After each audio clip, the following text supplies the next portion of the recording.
ছোটবেলায় যেভাবে পড়তাম ভার্সেস বড়বেলায় যেভাবে পড়ি। ছোটবেলা।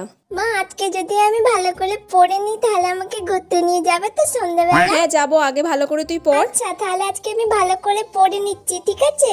A for apple, B for ball, C for cat, D for dog, M for moon, M for moon, M for moon. কি রে, কি পড়ছিস তুই? হ্যাঁ মা পড়ছি।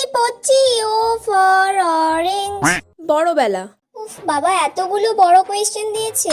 কয়েকটা বড় কোয়েশ্চেন তো আমার এখনই হয়ে যাবে 3-4টা, আর বাকি কালকে কয়েকটা করে নেবো, ব্যাস হয়ে যাবে। আরে তুই এত আস্তে আস্তে বিড়বিড় করে কি পড়ছিস, কিছু শুনতে পাচ্ছিস? আরে আস্তে আস্তে পড়লেই ভালো করে পড়া মুখস্থ হয়, আমার ওরকম জোরে জোরে পড়লে পড়া মুখস্থ হয় না। ব্যাস অনেকক্ষণ পড়ে নিয়েছি, এবার একটু ফোনটা নিয়ে ঘাঁটি। ফোনটাও ভাববে আমি ওকে ছাড়া এতক্ষণ আছি কি করে।